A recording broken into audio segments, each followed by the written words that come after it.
But I have told people over and over again, the fastest way to an Oscar is either on a pole or have, I'm telling you, sells, baby, sells. You get it, you get nominated. Il y a un mythe assez persistant sur l'Oscar de la meilleure actrice à Hollywood. Pour être nommée et surtout pour l'emporter, une actrice devrait être prête à se montrer dans son plus simple appareil sur nos écrans. Mais déjà, ce mythe est-il vrai et surtout, pourquoi est-il aussi problématique ?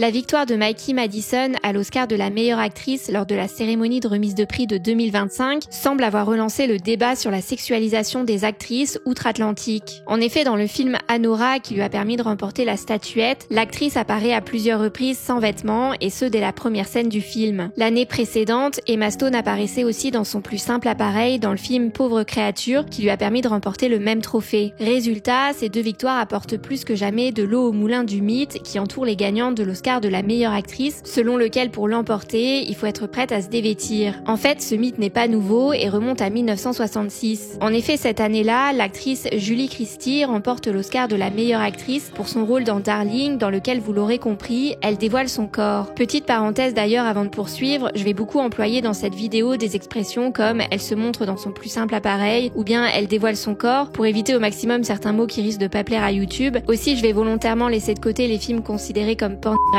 c'est-à-dire les films dont le but premier n'est pas vraiment de raconter une histoire, si vous voyez ce que je veux dire. Bref, et sur ce, revenons-en maintenant à Julie Christie. Comme je vous le disais, c'est à sa victoire de l'Oscar de la meilleure actrice en 1966 qu'on attribue généralement la naissance du mythe « si tu te désapes, tu gagnes ». Mais précisons que c'est toutefois pas la première fois qu'une femme se déshabille à l'écran. On pouvait par exemple déjà voir l'actrice Annette Kellerman sans aucun vêtement dans le film muet La fille des dieux en 1916 lors d'une scène filmée près d'une cascade. Cependant, pour les petits curieux, sachez qu'il ne reste aujourd'hui plus aucune copie de ce film et qu'il est considéré comme perdu. Quoi qu'il en soit, comme on peut le voir, filmer une femme dans son plus simple appareil n'est pas une nouveauté. En revanche, ce qui a très certainement changé, c'est la réaction des spectateurs quant à ce genre de scène. Parce que si aujourd'hui on est en quelque sorte habitué tant elles sont devenues entre guillemets courantes, au début ces scènes choquaient les spectateurs qui trouvaient ça pour le moins indécent. Par exemple, déjà en 1897, dans le film Après le bal de Georges Méliès, une scène n'avait pas manqué de choquer les spectateurs parce qu'on y voyait une femme de dos qui se faisait doucher. Alors précisons qu'ici, la femme portait quand même une sorte de body couleur chair, mais à cette époque, on s'offusquait rien que de voir la cheville d'une femme, alors montrer le haut de ses jambes était considéré comme une atteinte aux bonnes mœurs et s'apparentait presque à de la pornographie. Bref, pour éviter les problèmes, les studios américains vont prendre des mesures à partir des années 30 en instaurant le code Hays. Son but est de donner des directives sur ce qu'il est convenable de montrer à l'écran ou non, afin de réguler le contenu de la production des films. Ainsi, le code Hays interdit par exemple l'indécence, réelle ou suggérée, et précise qu'il faut éviter les scènes de déshabillage s'il ne s'agit pas d'un élément essentiel du scénario. En clair, c'est une sorte d'autocensure que s'imposent eux-mêmes les studios. Un exemple qui illustre parfaitement les conséquences de ce code Hays, c'est le personnage de dessin animé Betty Boop. Initialement, elle était représentée comme une femme aguicheuse et sensuelle, mais suite à l'arrivée du code Hays aux États-Unis, Betty Boop voit notamment sa robe rallongée jusqu'aux genoux et sa jarretière est supprimée. Il faudra attendre les années 60 pour que les règles du code Hays s'assouplissent et ne soient plus considérées comme des directives strictes à suivre à la lettre, mais davantage comme des précautions à prendre. Et puis finalement, en 1968, le code Hays est remplacé par le système de classification des films de la Motion Picture Association of America, qui vise simplement à noter la pertinence d'un film pour certains publics, notamment afin d'aider les parents à décider si le contenu d'un film est approprié ou pas pour leurs enfants. Ainsi, suite à l'assouplissement des règles, voir une personne totalement ou partiellement déshabillée sur nos écrans est devenu bien plus courant. Bref, c'est donc dans ce contexte que Julie Christie a ouvert en 1966 le bal des actrices oscarisées qui, coïncidence ou non, apparaissent dévêtues dans le film qui leur permet de gagner le trophée. Aujourd'hui, la liste d'actrices qui ont gagné l'Oscar de la meilleure actrice pour un film dans lequel elles apparaissent dans leur plus simple appareil est assez longue, mais on peut citer notamment Halle Berry en 2002 pour À l'ombre de la haine, Charlize Theron en 2004 pour Monster ou encore Kate Winslet en 2009 pour The Reader. Pour autant, s'agit-il vraiment là d'un critère permettant de remporter l'Oscar de la meilleure actrice ?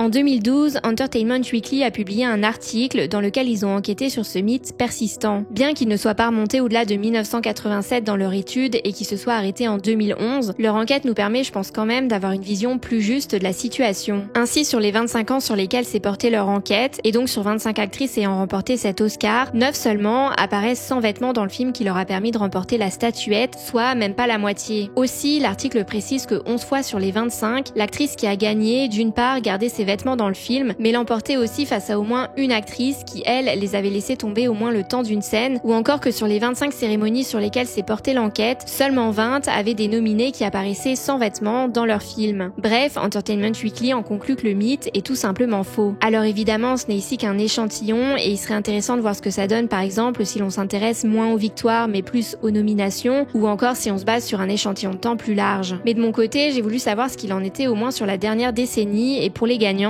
donc j'ai mené ma petite enquête et j'ai recensé de 2012 à 2024 quelles actrices ayant remporté l'Oscar de la meilleure actrice n'avaient laissé aucune place à l'imagination des spectateurs dans le film qui leur a permis de gagner. Alors je précise que j'ai pas visionné chaque film faute de temps, et à la place je me suis basée principalement sur les guides parentaux que l'on peut retrouver sur certains sites et qui précisent en général s'il y a des scènes sans vêtements. Aussi j'ai pris en compte que les scènes qui concernent l'actrice principale, donc parfois il peut y avoir des scènes déconseillées aux moins de 18 ans, mais forcément si elles ne concernent pas l'actrice ayant remporté l'Oscar, je les ai pas prises en considération. Et enfin, dernière précision, pour considérer qu'une actrice a joué au moins une scène dévêtue dans le film, je suis partie du principe que ça signifiait qu'on voyait au moins sa poitrine ou au moins une partie de ses parties intimes, mais pas forcément entre guillemets la totale. Résultat, sur les 13 dernières actrices à avoir remporté l'Oscar de la meilleure actrice, seulement 3 se sont dévêtues dans leur film. Enfin plus exactement sur les 11 dernières parce qu'il y a 2 actrices qui ont fait des doublettes. Bref, en me basant sur un peu plus d'une décennie, j'en arrive à la même conclusion qu'Entertainment Weekly. Le mythe qui entoure les gagnantes de l'Oscar de la meilleure actrice est très largement exagéré, pour ne pas dire qu'en vérité, c'est même complètement n'importe quoi. Mais alors pourquoi se permet-on de se moquer des actrices qui remportent le précieux trophée et pas des hommes ?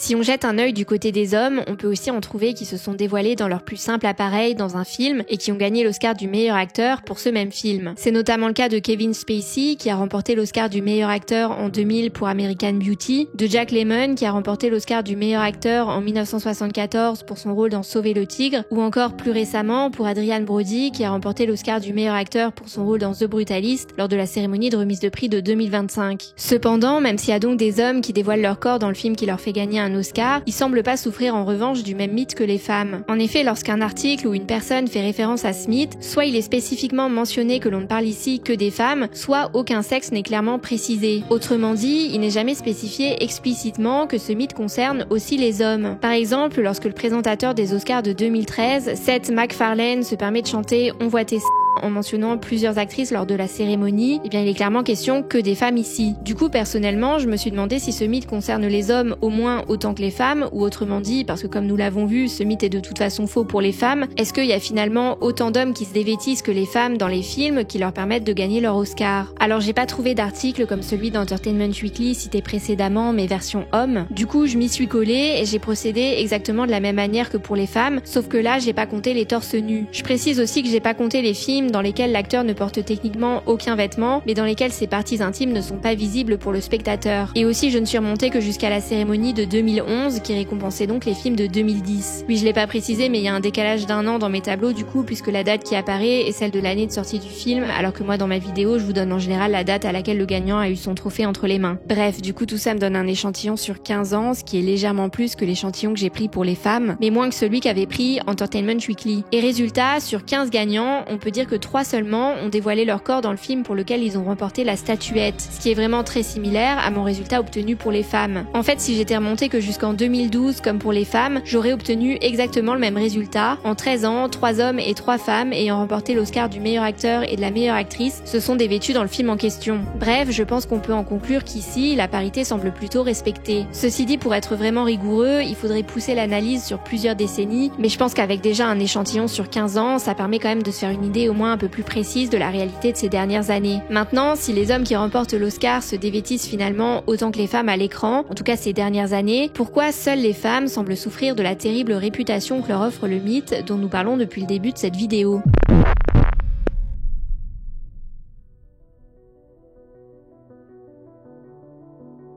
en fait, je pense qu'on peut légitimement se demander si ce mythe n'est pas dû à une vision misogyne des femmes dans notre société actuelle. Parce qu'en effet, lorsque l'on vient émettre l'idée, sous couvert de plaisanterie ou non, que pour gagner un Oscar, une actrice doit être prête à se déshabiller, on vient en fait la rabaisser et on remet en cause son talent et ses compétences en sous-entendant qu'une femme ne peut pas réussir grâce à ses aptitudes. Or, à l'inverse, ça semble même pas être un sujet chez les hommes et c'est certainement pour ça que personne ne s'était visiblement amusé avant moi à compter comme pour les femmes qui avait retiré ses vêtements pour gagner sa statuette. Ceci étant dit, je voudrais terminer en apportant une nuance. Car en faisant mes tableaux d'analyse sur les gagnants et les gagnantes des Oscars de ces dernières années, je me suis quand même aperçue d'une différence entre les hommes et les femmes. J'ai l'impression que les scènes des femmes sans vêtements sont en général plus longues que celles des hommes et qu'elles en montrent plus. En tout cas, encore une fois, sur l'échantillon que j'ai pris. Par exemple, j'ai compté qu'on voyait le corps de Leonardo DiCaprio dans The Revenant parce qu'à un moment, on le voit brièvement entrer sans aucun vêtement dans la carcasse d'un animal, mais si on prend le film Anora, on voit beaucoup plus le corps de Mikey Madison en comparaison. Du coup, si techniquement les hommes se déshabillent autant que les femmes, peut-être qu'ils le font cependant moins longtemps et aussi que les scènes ne sont pas perçues de la même manière par le spectateur, parce que par exemple la scène où Leonardo DiCaprio entre dans la carcasse d'un animal n'a rien de très sexy, au contraire sans doute des scènes de Mikey Madison dans Anora. Donc je pense qu'on pourrait aussi se demander si globalement les personnages féminins dans les films ne souffrent pas un peu trop du male gaze, ou autrement dit ici d'une sexualisation plus prononcée que les personnages masculins, parce que les personnages féminins, eux, ne seraient vus qu'à travers le désir de l'homme. Et en vérité, ce serait pas très étonnant, en ce sens qu'à Hollywood, encore en 2020, 30% des scénaristes seulement étaient des femmes. D'ailleurs, pour reprendre l'exemple d'Anora, le film a été écrit et réalisé par un homme, Sean Baker. Mais en fait, le male gaze irait jusqu'à conditionner le regard qu'ont les femmes sur elles-mêmes, d'après le critique d'art John Berger. Donc autrement dit, on pourrait postuler que même si une femme écrivait le rôle d'une femme, le personnage pourrait quand même souffrir d'une vision trop masculine et donc d'une hypersexualisation. Bref, mais tout ça pour dire que c'est finalement peut-être à cause de ces rôles à tendance plus sexualisée que l'on propose consciemment ou pas aux actrices par rapport aux hommes, qu'elles souffrent davantage du mythe de devoir se déshabiller pour gagner l'Oscar. Après attention, je tiens à préciser qu'il faut voir aucun jugement de ma part quand je parle de rôles sexualisés, en ce sens qu'il y a des femmes très à l'aise avec ça et qui se sentent bien avec cette image. Tout ce que je veux dire, c'est qu'à mon sens, ça devient un problème lorsqu'on utilise cette hypersexualisation comme prétexte pour abaisser le talent d'une personne. Et sur ce, c'est tout pour cette vidéo, mais si vous voulez en apprendre plus sur les Oscars et notamment découvrir les plus gros problèmes que cache cette cérémonie mythique, je vous invite à visionner ma vidéo sur le sujet. Et sinon, je vous dis à très bientôt pour une prochaine vidéo.